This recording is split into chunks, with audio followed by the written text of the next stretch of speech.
community's current assessment is that these three objects were most likely balloons tied to private companies, recreation or research institutions studying weather or conducting other scientific research. And I expect to be speaking with President Xi, and I hope we're going to get to the bottom of this. But I make no apologies for taking down that balloon. This is my first video update coming to you from Athens, Greece on this Friday morning. Let's talk about Joe Bidenopoulos, Greece, his favorite son, and balloons. I said I wasn't going to talk about balloons, but I have to talk about balloons because Biden gave a press conference connected to the shooting down of balloons. And Biden pretty much admitted that the U.S. military, they have no idea what these balloons were about. They don't know who sent them up in the air. They don't know what they were being used for. But, you know, they spent millions and millions of dollars in U.S. weaponry to shoot down these balloons. And I think that Biden admitted that they haven't even collected these balloons, didn't he? They haven't even recovered most of these balloons. So they're just sitting there, these balloons that they shot down. He said they could be corporate balloons or weather balloons or spy balloons or party balloons. He has no idea. But Biden wanted everyone to know that he will in no way apologize to China or Xi Jinping for shooting down the Chinese balloon. That he wants everybody to know. He's not going to apologize because Biden, that's just the way he rolls. Biden, you know, he's a tough guy. He's old school, and he doesn't apologize for making tough, strong decisions when it comes to shooting down balloons. And yeah, that was the press conference yesterday from Biden and the balloon story, balloon gate. But Biden, he's shooting down balloons. He's blowing up pipelines.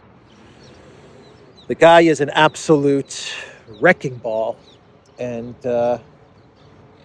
Seymour Hersh, since we're talking about pipelines, blowing up pipelines and Joe Biden, Seymour Hersh gave an interview to Democracy Now!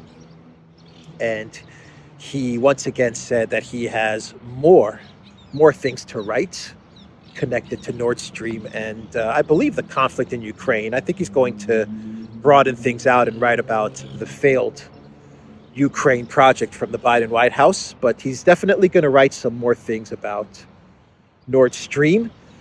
He also said that the blowing up of the Nord Stream pipeline was one of the dumbest things. That's what he said, one of the dumbest things that an American government has done in years. His exact quote was, "I think that this has probably been, in the view of some of the people who did it, one of the dumbest things the American government has done in years, and we've had 4 years of Trump." Hersh once again talked about how the Biden White House was worried that the Olaf Scholz government would backslide on supporting Project Ukraine. Once word got out that Project Ukraine was going really, really bad for the Zelensky regime and for the Biden White House. And so Biden, in order to prevent Olaf Scholz from backsliding in his support for Project Ukraine, decided to blow up the pipeline. And Hersh once again stated that the benefits that the Biden White House saw in blowing up the pipeline, outside of keeping Germany in line with its support for Project Ukraine, was that the U.S. was going to get the economic benefits of being the only energy game in town. Well, the United States and Norway. And so in the interview that Hersh gave a couple of days ago to Berliner Zeitung, he mentioned that there were 8 explosives that were meant to detonate, but only 6 actually worked. And so that means that there are two explosives that some country has, some military has in its possession. I doubt that those explosives were left at the bottom of the sea. And I would imagine that the U.S. military, perhaps the countries that started the initial investigation when this first happened, Germany, Sweden, and I think Denmark, either Denmark or was it Norway, the three countries that had an investigation, opened up an investigation when the pipeline was first blown up, and then they kind of forgot about it. They ended the investigation.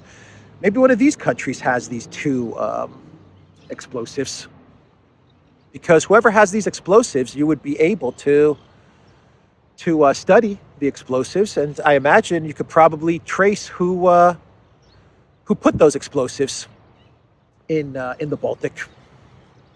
So someone has these two undetonated explosives, and I thought that was a bit of interesting news that Seymour Hersh said in his interview the other day to Berliner Zeitung. But the Nord Stream sabotage seems to have been very liberating for one of the people who Seymour Hersh claims was part of this group behind the plot to blow up Nord Stream, and that is one Victoria Nuland, because she gave an interview to the Carnegie Endowment, NGO or fund or whatever it is, Carnegie Endowment. And it's on YouTube, actually, this interview. And she was very, very open, very liberated, it seems, about the U.S.'s intention with regards to the conflict in Ukraine and regime change in Russia and all of these things. I mean, this was a pretty incredible interview that she gave. I've never seen Victoria Nuland so open and honest about her plans and the U.S.'s plans for the balkanization of Russia, the overthrow of Putin, and the conflict in Ukraine. And she kind of contradicted the statements that Blinken said the other day, according to Politico, which is that the U.S. is going to help Ukraine beat back Russia and take over Lugansk, Donetsk, Kherson, and Zaporozhye. But according to Blinken, Crimea is going to be the red line. That's when they're going to tell the Ukraine military to put a break on it when the Ukraine military launches their big spring offensive. But Victoria Nuland, in this interview, she basically said that not only is the U.S. government going to help Ukraine take Crimea, but the U.S. government then is going to work on getting the regime change in Russia, because according to Nuland, Ukraine will never be safe. There will never be security in Ukraine or in all of Europe until you get regime change in Russia, the removal of Putin. Let me read you some of her quotes. Unless the Crimean Peninsula is at the very least demilitarized, Ukraine won't feel safe, while the ideal end to the conflict is with a revolution in Moscow. U.S. Deputy Secretary of State for Political Affairs Victoria Nuland said on Thursday, Ukrainians have to get to a map that is more sustainable for them, Nuland said in a video interview with the Washington think tank Carnegie Endowment. They have significant chunks of territory they need to be a viable state before you even get to the question of Crimea, and that's what they're focused on now. The U.S. position is that Ukraine is owed and due all of their territory within their international borders, which means Crimea as well, Nuland said. Ukraine is not going to be safe unless Crimea is at a minimum, demilitarized, Nuland insisted on Thursday, claiming that Moscow had turned the peninsula into a military base with command posts, logistics depots, and airfields for Iranian drones. Those are legitimate targets. Ukraine is hitting them, and we are supporting that. Asked how she saw the conflict ending, Nuland said, the West must never trust, as long as Vladimir Putin is in power or somebody like him, that this is truly over. Even if the fighting ends on Ukrainian terms, there has to be a long-term plan to build up Ukraine's military as a deterrent.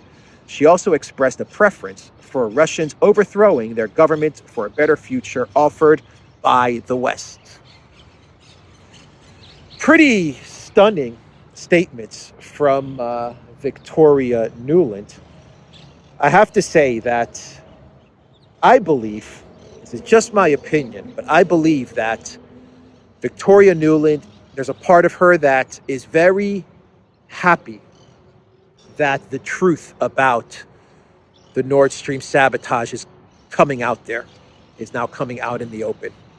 If you believe what Cy Hirsch is reporting, Victoria Nuland is liberated.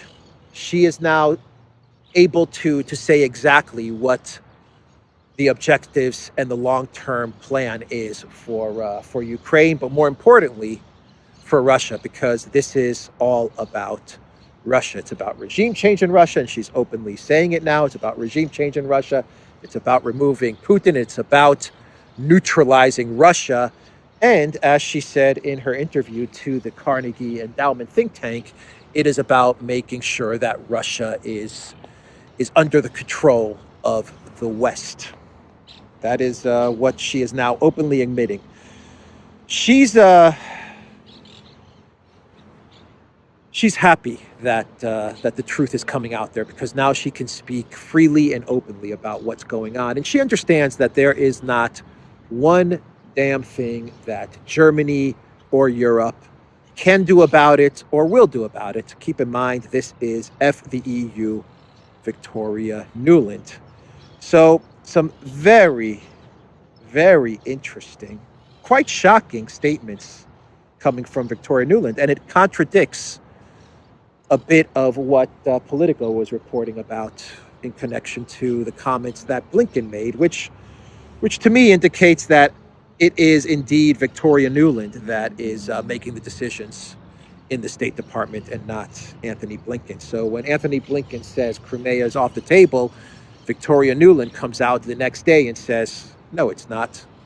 Our goal is absolutely Crimea. It's to demilitarize Crimea, take over Crimea, and then move on towards Russia. Now, I don't know how Victoria Nuland is going to pull all of this off, because all of the reports are that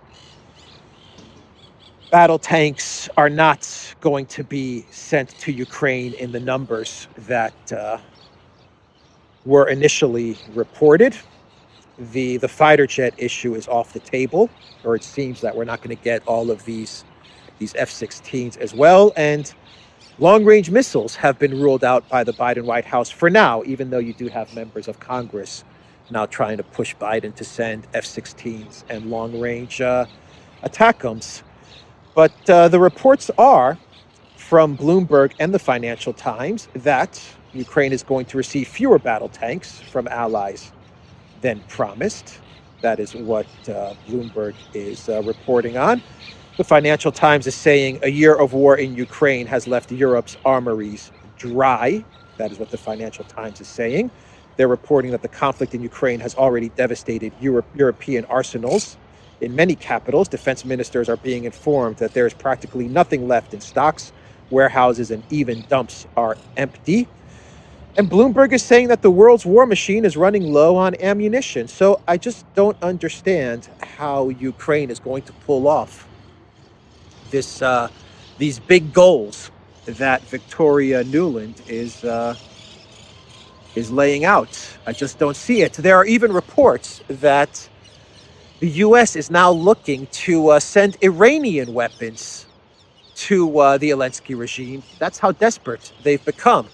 And when I mean Iranian weapons, I'm talking about these weapons that allegedly the U.S. seized Iranian weapons that were heading to Yemen to support the Houthis. And there's talk now that the Biden White House is trying to figure out a way to unlock these confiscated weapons from Iran and to try and find a way to send them to Ukraine. So unless Victoria Nuland knows something that the Financial Times, Bloomberg, defense ministers in Europe don't know, because the reports are that they have no more ammo, no more tanks, are not willing to give F-16s, There is no army to mount this big offensive. I've seen videos. I can't confirm these videos, but there are videos floating around Twitter and Telegram which show that Zelensky is now sending teenage or very young-aged women into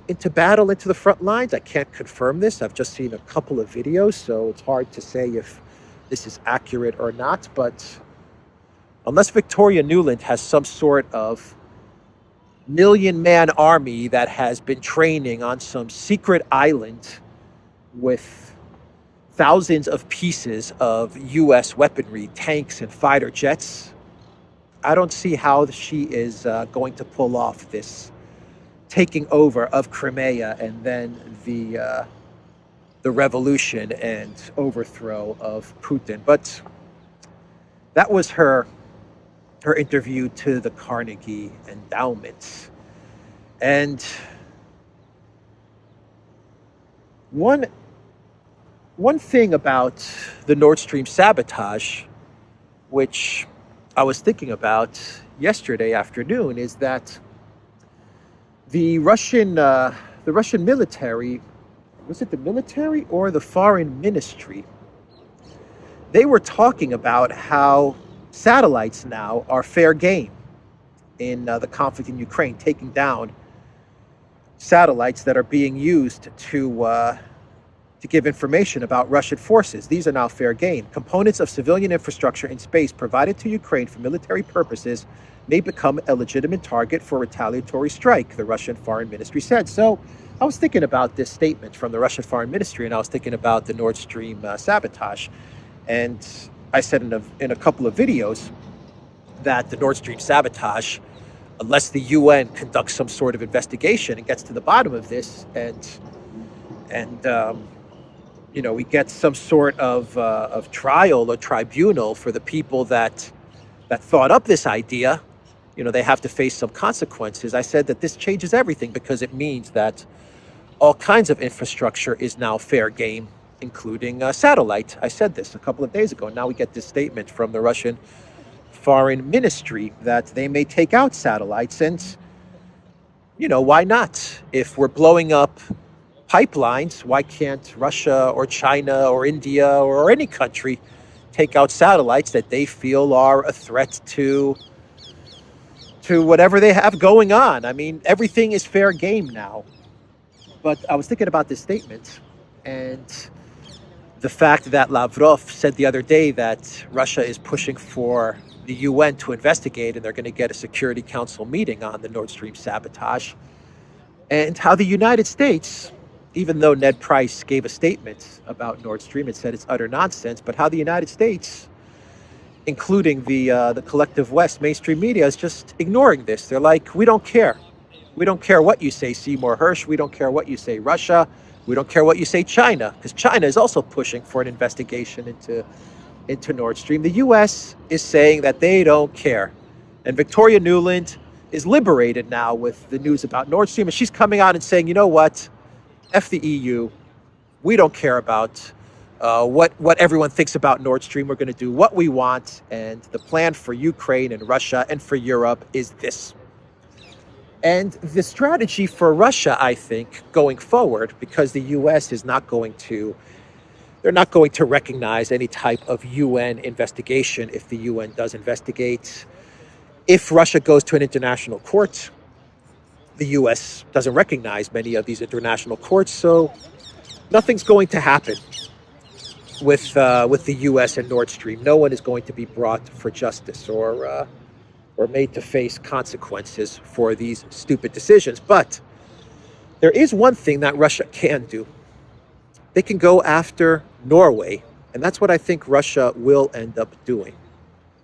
They're going to go after Norway, and I think they're going to go to international courts and go after the Norwegian officials that went along with this Biden plan to blow up Norway. And it's the smart thing to do when you think about it.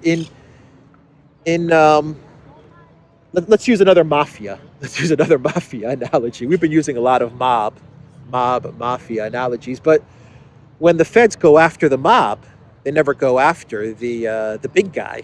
They always go after the underlings, and they get the underlings to rat out the mob boss, and that's how you get the mob boss.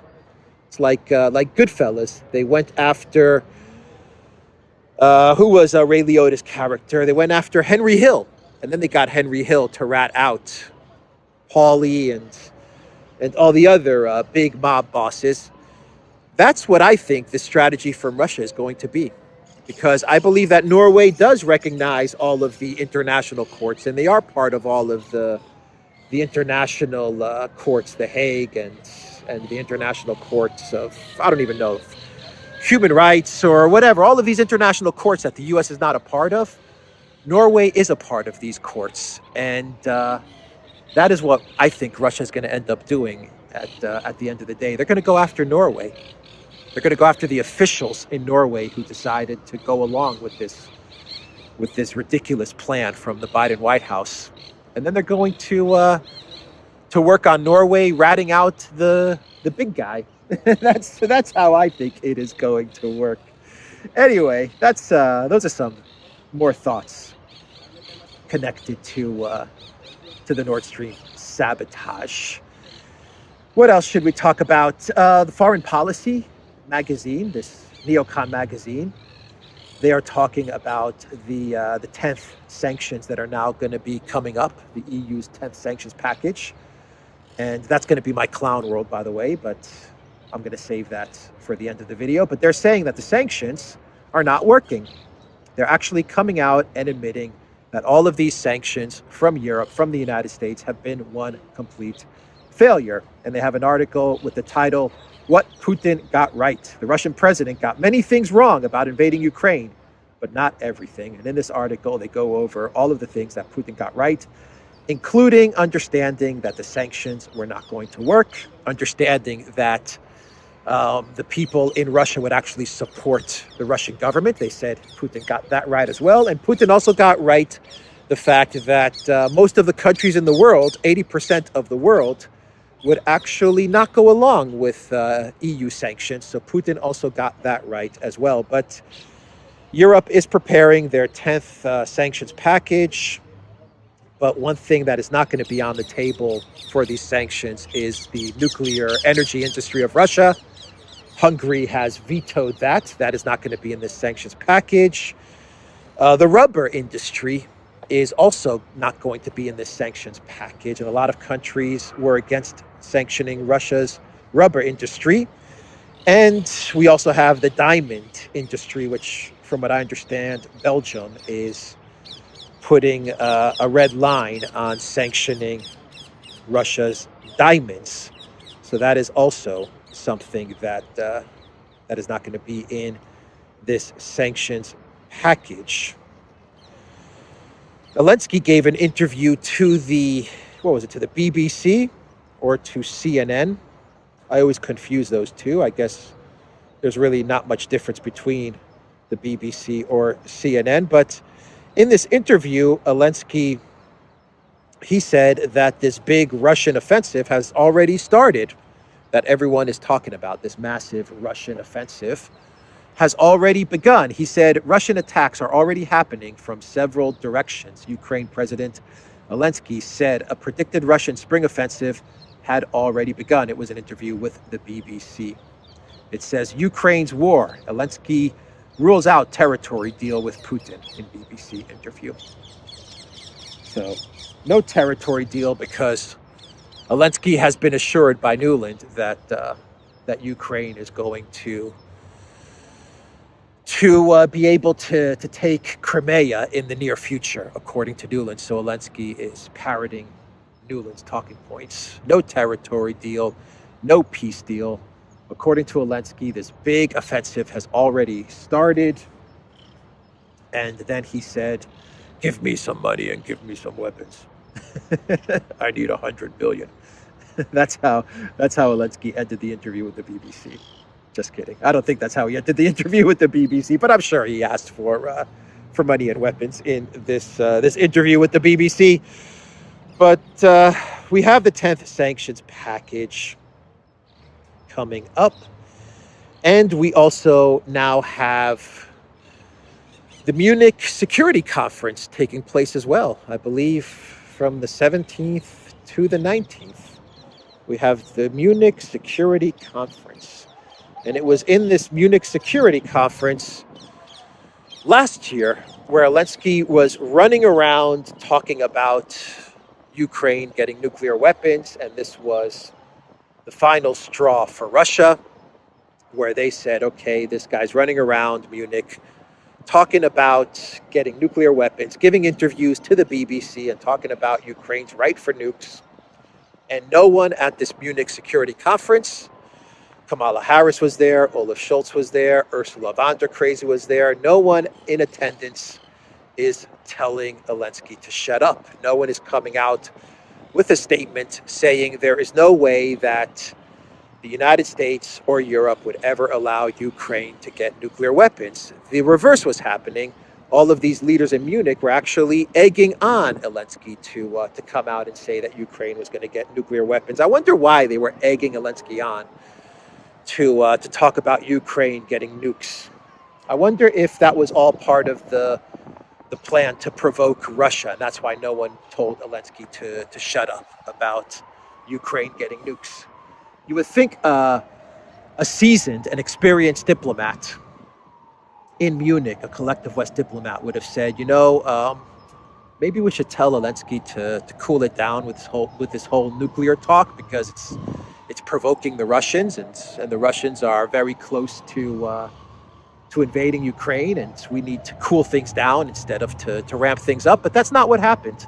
Instead, what we got were collective West officials telling Zelensky to go out there and talk about nuclear weapons. Anyway, that was the Munich Security Conference last year. We now have the Munich Security Conference this year, and the Biden White House is going to reinforce failures, and they are going to reinforce their failure, and they are going to send Kamala Harris once again to Munich. And she put out a tweet, and she said, 1 year ago, I traveled to Munich on the eve of Russia's invasion of Ukraine and told President Zelensky and European allies and partners that the United States stands firmly with Ukraine. I return to Munich tomorrow and will make clear our commitment to Ukraine endorse. And there's a photo of Kamala with Zelensky in Munich. They both are wearing their masks. Zelensky is wearing a suit. So this is, actually we should call him Zelensky, because this photo was before Zelensky banned the letter Z. So in this photo, he still went by the name Zelensky, and he was actually dressed properly in a suit and tie. And this is before they decided to give Zelensky his new outfit of camouflage military attire and green sweatshirts. So that was Kamala with Zelensky 1 year ago. And now we're going to have Kamala Harris with, I imagine Zelensky's going to be there, or he'll definitely be there via video, but we're going to have Kamala in Munich along with Ursula von der Leyen. Back then she was von der Leyen and not Van der Crazy. But she will also be there, as will Olaf Scholz. They'll all be there with an Zelensky in person or an Zelensky via video. And I wonder what crazy stuff they are going to say this time around in Munich. Last time they were talking Ukraine and nukes. What are they going to talk about this time around in Munich? Supporting Zelensky for as long as it takes? Yeah. How Ukraine is going to win the war and is winning the war? Absolutely, they're going to talk about that as well.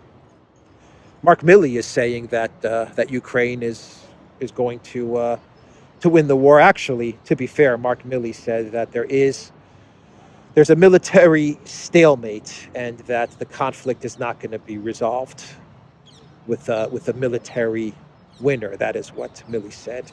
It will be almost impossible for the Russians to achieve their political objectives by military means, Milley claimed, without providing specific reasons for his stance. He said, it is unlikely that Russia is going to overrun Ukraine. It's just not going to happen. He added that it also would be very, very difficult for Ukraine this year to kick the Russians out of every inch of the territory that Moscow's forces have already captured. Those are the statements from Mark Milley. It's going to be hard to kick out Russians this year, is what Milley is saying. Those are the statements from Milley. Of course, Milley was the guy that was in charge of all of Afghanistan, wasn't he? I mean, he is the top military official in the United States. So I don't know exactly how reliable Milley's statements are. I'm not even sure what kind of information he gets at this point, because we're getting some nutty statements from Collective West military officials and defense ministers. Ben Wallace, for example, he is saying that 97% of the Russian army is estimated to be in Ukraine. 97%. He said that has come at a huge cost to the Russian army. We now estimate 97% of the Russian army, the whole Russian army, is in Ukraine, Wallace said. If 97% of the Russian army is now committed to Ukraine with an attrition rate very, very high, and potentially their combat effectiveness depleted by 40%, and nearly 2/3 of their tanks destroyed or broken, that has a direct impact on the security of Europe, he declared. I think what Russia is doing in trying to advance is doing in a sort of human way, almost First World War levels of attrition, and with success rates of a matter of meters rather than kilometers, Wallace pointed out.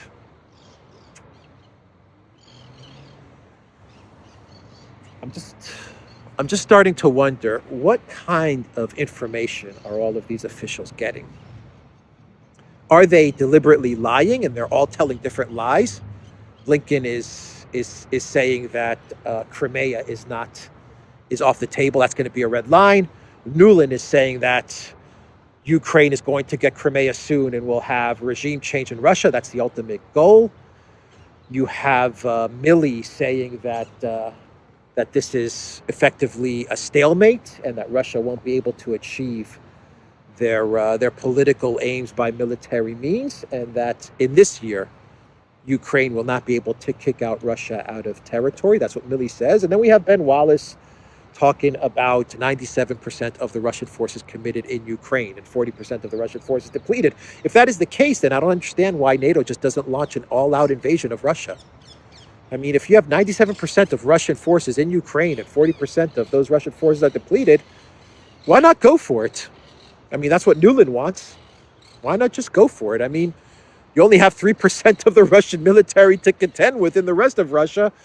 Why not just go through Finland and the Baltics and Poland and just go straight through? All the Russian forces are down in Ukraine, according to Wallace.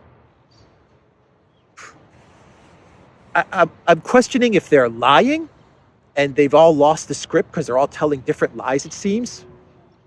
Everyone is in their own little direction. I wonder if they're just getting bad information, if they're trying to deliberately deceive the public, if they're getting bad info from their militaries. I mean, is Wallace getting bad info from the UK intel? They're deliberately misleading Wallace, and he actually believes it. Are they getting their information from Ukraine military sources? That's a possibility. Perhaps the Ukraine Ministry of Defense is giving Wallace all of this information and he's actually believing it. That's what happened in 2014. The entire Collective West in 2014, they were getting all of their information from the Ukraine military, and they were buying into that information and they weren't getting an accurate picture. I don't know. Just everyone is in a different direction. They're all saying ridiculous nonsense stuff. And then you have the media reports about no ammo, no troops, stockpiles depleted. But look at the actions. At the end of the day, look at the actions. That's what counts. And the actions tell me one thing. They're not willing to give up their tanks. They're not willing to give up their F-16s. They're not willing to give up their ATACMS, their long-range missiles. And the reason they're not willing to give that up is because they know they're losing. And they know that whatever they throw into Ukraine, the Russians will defeat it. So I'm just going to look at their actions and not look at all of their statements, which are just getting crazier and crazier by the day. Anyway, I've rambled on enough in this video. Let's do a clown world. And this clown world is connected to the EU sanctions, as I said earlier in the video. And let me read you a title from the EU Observer. And the EU Observer, they're running a headline: EU to ban sales of toilets to Russia on war anniversary. The EU is to ban the sale of toilet bowls to Russia on the occasion of the SMO anniversary. According to the EU Observer, the main direction of the trade embargo, worth 11 billion euros per year, is the cessation of sales of high-tech goods that can be used in Russian weapon systems, electronic, lasers, radio equipment, avionics, and software. Also on the list are toilets and other plumbing fixtures, riot control water, cannons, and electric discharge weapons. Toilets. They're going to sanction toilets and porta potties and toilet fixtures and bathroom fixtures and equipment, bathroom equipment and toilet equipment and toilets infrastructure and whatever else.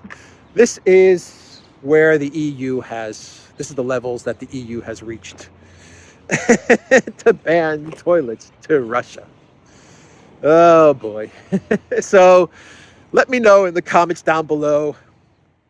Let me give me some very funny comments as to what these sanctions mean for Europe. The fact that they're going to be sanctioning toilets to Russia.